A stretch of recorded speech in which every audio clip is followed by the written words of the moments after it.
Hai, Assalamualaikum warahmatullahi wabarakatuh. Buat kalian para pejuang cinta yang mendengarkan podcast ini, semoga selalu diberikan perlindungan dan rahmat oleh Tuhan Yang Maha Esa. Dalam sebuah hubungan ada yang namanya toxic relationship, atau bisa dibilang dengan hubungan yang beracun. Contoh-contoh toxic relationship itu kan kayak gaslighting atau mempertanyakan realitas diri sendiri, love bombing di awal tuh sangat manis untuk memanipulasi, codependence, ketergantungan, dan trust issue atau sulit percaya. Nah, melihat dari 4 tipikal ini, kayaknya yang paling tepat untuk menjawab si judul dan thumbnail yang gue buat ini, itu ada di gaslighting dan trust issue. Karena di judul itu kan katanya cinta banget nih. Nah, cinta banget inilah yang menjadi penyebab, bro. Kalau udah cinta banget, itu pasti melahirkan yang namanya takut kehilangan.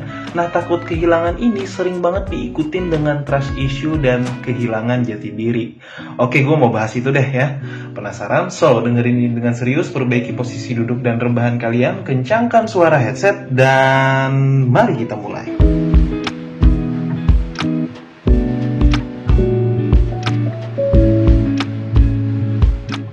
Jadi untuk ngejawab pertanyaan si judul, jawabannya simpel banget. Yaitu disebabkan karena lu udah cinta banget. Cinta yang berlebihan. Salah gak sih bang kalau kita cinta berlebihan atau cinta banget? Gak salah kalau kondisinya tepat. Kalau kondisinya gak tepat, maka cinta banget ini bakal jadi toksik buat hubungan kalian. Cinta banget dalam hubungan beda sama mencintai tanpa hubungan intimasi ya. Kalau mencintai tanpa hubungan dan rasa ingin memiliki, maka dia tulus aja gitu mencintai, tanpa perlu balasan dikangenin balik dan tanpa perlu diminta untuk dihormati balik. Ya contohnya kayak saudara tua ke adiknya atau cintanya orang tua ke anaknya. Ya memang banyak tuntutan yang mengakibatkan rasa kesal dan berantem, tapi nggak signifikan gitu. Karena dia mencintai tanpa perlu minta dibales. Tulus aja gitu untuk kebaikan si adik, untuk kebaikan si anak, atau kebaikan saudaranya. Nah, yang mau kita bahas di sini kan hubungan entah itu pacaran atau suami istri ya. Posisinya lu ini cinta banget, sayang banget sama istri lo atau pacar lu. Tapi kenapa ya bawaannya tiap hari berantem terus gitu? Itu kan pertanyaannya, yaitu didasari karena lu cinta banget tadi, tapi tidak berimbang dengan rasa cinta salah satu pihak. Nah, di sini penyakitnya. Jadi cinta banget ini harusnya diimbangi oleh keduanya. Kalau cuma salah satu pihak yang cinta banget dan cintanya berlebihan, itu bisa banget dipastikan hubungan lo akan toksik atau terus berantem tiap hari gitu. Karena lu bayangin aja ya, ketika lu mau nuntut sesuatu tapi ternyata dikhianati, dia nggak nurut, otomatis lu marah dong ya kan? Udah aku bilang ya, aku tuh nggak suka kamu terlalu deket-deket sama dia. Nah, itu masuknya ke trust issue tuh, sulit percaya. Gua sangat mewajarkan hal ini. Artinya gue nggak bakal ngerosting kalian gara-gara kalian sulit percaya sama pasangan yang didasari oleh rasa takut kehilangan gitu ya, gue nggak. Gue paham, itu sangat-sangat normal terjadi dalam sebuah rasa cinta yang berlebihan. Beda ceritanya kalau cinta berlebihan itu diimbangi oleh keduanya, sehingga sama-sama saling mengerti bahwa apa yang gak disukai pasangan itu harus dihindari, bukan malah mempertanyakan tuntutan pasangan. Misal kayak, ya ngapain gue nurut kan masih pacaran, atau ngapain gue nurut orang tua gue aja gak pernah kayak gitu ke gue. Akhirnya berantem terus. Itu kalau salah satu pihak doang yang berlebihan dalam cinta. Tapi kalau keduanya itu punya rasa yang sama, yang berimbang, maka keduanya akan menghormati cemburunya pasangan atau menghormati tuntutan pasangan selagi itu nggak negatif. Nah, gimana cara mengatasinya? Gue bakal kasih tips yang simple-simple aja ya, dan nggak banyak-banyak banget juga, 3 doang. Gak pakai istilah-istilah yang rumit kalian pahami gitu, bahasanya konvensional aja. Tips yang pertama biar gak berantem terus tuh, kurangi overthinking. Ceritanya gue di sini cuma nebak-nebak doang ya. Kenapa kalian itu berantem, dan melihat dari beberapa kasus teman-teman gue yang menjalin hubungan, rata-rata mereka berantem karena trust issue atau sulit percaya. Nah, trust issue ini memunculkan yang namanya overthinking yang berlebih banget. Overthinking yang berlebih banget itu juga melahirkan asumsi liar yang belum tentu benar sebentar adanya. Contoh ya, salah satu contoh, pada saat PDKT kan lu tahu banget nih, pasangan lu itu misal disukain banyak cowok, dia humble sama cowok, dia suka dengerin curhatan-curhatan orang, dia deket lah gitu, punya banyak temen cowok gitu ya. Padahal itu belum jadian, lu baru PDKT. Nah, bayangan bahwa dia disukain banyak cowok ini muncul ketika lu overthinking, padahal sudah pacaran, padahal udah lu dapetin. Maka muncul kecurigaan-kecurigaan yang diakibatkan overthinking itu. Akhirnya lu sulit percaya, dan setelah sulit percaya lu akhirnya berasumsi liar. Dalam otak lu itu, apa yang cewek lu lakuin rasanya ada hal yang mencurigakan aja gitu. Walaupun cewek lu itu pulang misal habis kerja dan kecapean, sedikit cuek sama lu gitu kan, wajar ya.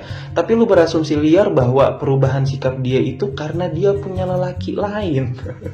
Atau contoh kedua, ketika lu menuntut sesuatu tapi dia nggak mau ngelakuin itu. Ironisnya yang lu pertanyakan adalah, kamu beneran sayang nggak sih sama aku? Kok nggak mau nurut? Lu bahkan nggak mikir kenapa dia nggak mau nurut, tapi lu udah langsung berasumsi bahwa dia nggak sayang sama lu. Kan parah. Boro-boro lu introspeksi diri apakah tuntutan lu ini positif atau negatif, lu malah langsung berasumsi bahwa pasangan lu nggak nurut karena nggak sayang sama lu. Kalau ini terjadi sama cowok rasanya kurang maskulin ya. So, kurangi yang namanya overthinking bro. Overthinking juga bisa mengakibatkan pasangan lu ini ngerasa nggak nyaman dan nggak aman sama lu. Jatuhnya toksik. Nah, gimana caranya biar nggak terlalu overthinking, Bang? Lu harus paham bahwa asumsi itu bukan fakta ya. Bahkan spekulasi juga bukan fakta. Walaupun lu tahu nih, kalau orang abis makan pedes tuh perutnya mules. Itu baru spekulasi, sampai perutnya bener-bener mules, baru lu itu jadi fakta. Nah, yang menjadi fakta apa? Yang menjadi fakta ketika lu sudah ada bukti nyata. Bukti nyata bahwa dia selingkuh. Bukti nyata bahwa dia bener-bener gak sayang sama lu. Atau itu bisa keluar dari mulutnya mungkin gitu. Dia bilang sendiri bahwa dia udah gak sayang sama lu. Nah, itu bukti nyata. Atau bukti selingkuh yang lu bener-bener ngelihat dengan mata kepala lu sendiri. Bahkan bukti yang dikasih sama temen juga itu belum tentu faktual. Apalagi di zaman sekarang ya, banyak temen yang nikung temennya sendiri. So, kuncinya adalah dalam hubungan lu harus ngerti porsi lu adalah percaya aja dulu sama pasangan lu.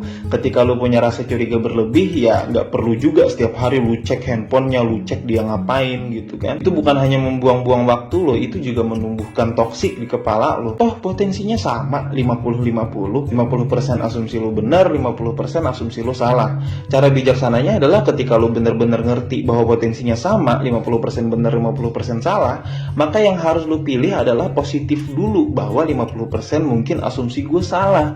Nah, kalau lu melakukan itu, efeknya adalah memunculkan aura positif sama pasangan. Ketika lu memberikan kepercayaan penuh kepada pasangan, padahal pasangan niatnya mau selingkuh nih, tapi karena lu punya aura positif, ketika dia selingkuh, dia ingat, oh iya pasangan gue udah percaya banget ya sama gue ya gitu. Akhirnya dia nggak jadi selingkuh. Tapi sebaliknya, kalau lu memilih 50% yang ke arah negatif tadi, pasangan lu yang gak ada niatan untuk selingkuh, tapi karena lu terus netting sama dia, negatif sama dia, ngata-ngatain dia, nyurigain dia, ya yang awalnya dia niat gak selingkuh, jadinya bisa selingkuh beneran loh, karena udah ilfeel sama lu. Jadi apa salahnya lu milih untuk percaya aja dulu sebelum ada fakta yang benar-benar nyata. Yang kedua, tuntutan yang kekanak-kanakan. Tuntutan yang kekanak-kanakan ini juga sering gue lakuin sama pasangan ya. Tapi kalau berimbang, cintanya sama-sama berlebih, pasangan gue juga punya cinta berlebih sama kayak gue, cinta banget gitu ya, nggak bakal jadi toksik bro.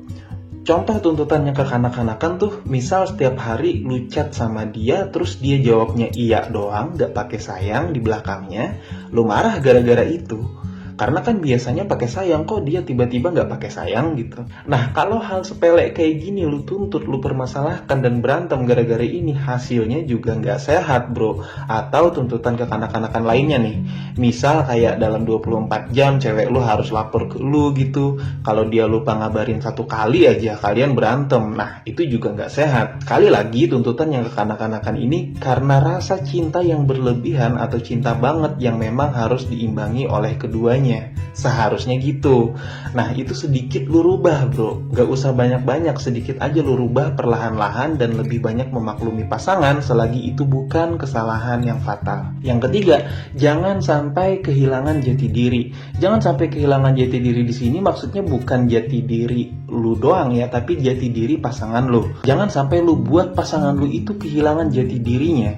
Ingatlah bahwa pasangan lu juga manusia, sama kayak lu, yang dia juga punya kebebasan dalam berpikir. Mendikte dan mendominasi semuanya, terus mencoba untuk mengontrol sepenuhnya, itu juga penuh dengan resiko, bro. Kalau misalkan lu nggak bisa. Emang bener di video gue sebelumnya gue sempet bilang bahwa kita bisa mengontrol pasangan kita sepenuhnya karena kita adalah laki-laki, karena kita adalah pemimpin, tapi itu dilakukan dengan tepat dan baik. Ingat ya, tepat dan baik. Ya kan jadi bahaya kalau misalkan lu ngontrolnya itu untuk kepuasan nafsu lu sendiri, bukan untuk kebaikan bersama. Lu mau ngontrol dia karena memang dia harus nurut dan mau memenuhi segala macam hasrat dan keinginan lu, bahkan hawa nafsu lo. Bahkan ada istilah tren yang banyak terjadi sekarang, kalau misalkan pacaran itu harus menyerahkan kesucian, kan itu parah ya.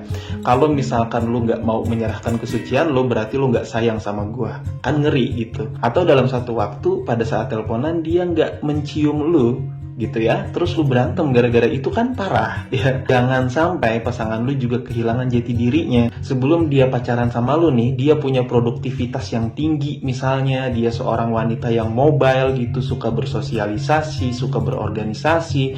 Nah, ketika dia pacaran sama lu, itu semua terbatasi dan bikin dia terkungkung, akhirnya dia stres, berantem terus sama lu, akhirnya dia ilfil. Bukan hanya dia yang kehilangan jati dirinya, lu juga kehilangan jati diri karena toksik itu. So, dalam pembahasan kali ini, gue nggak meragukan sama sekali cinta kalian sama pasangan yang kalian bilang bahwa cinta banget tapi kok berantem terus. Iya, cinta banget ini juga ada batasannya, ada kontrolnya juga, bro. Kalau misalkan cinta banget dalam versi lo ini mengarahkan lo untuk menjadi budak nafsu, nafsu ingin memiliki sepenuhnya seperti barang yang harus lo kontrol, yang harus lo dominasi setiap waktu, ya hasilnya nggak sehat juga. Ingat bro ya, kesuksesan seorang pria dalam hubungan, entah itu pacaran atau suami istri, adalah ketika pasangannya terus berkembang dan menjadi lebih baik. Jadi seandainya lu terpisah dan putus karena takdir, dan ketika lu sudah menjadi mantan suami atau mantan istri, lu tetap dihormati sebagai mantan yang terbaik. Ketika cewek mau berubah karena lu, dia bakal cinta mati sama lu, dan itu akan terus dia ingat karena lu sudah menyentuh titik sensitif dia dalam soal rasa. Quotes yang terakhir, maknain sendiri ya. Semangat para pejuang cinta, tidak ada unsur provokasi dan merendahkan gender tertentu. Semua narasi dan statement dalam video ini bersifat substansial dan kondisional. Semoga bermanfaat dan jangan lupa bahagia.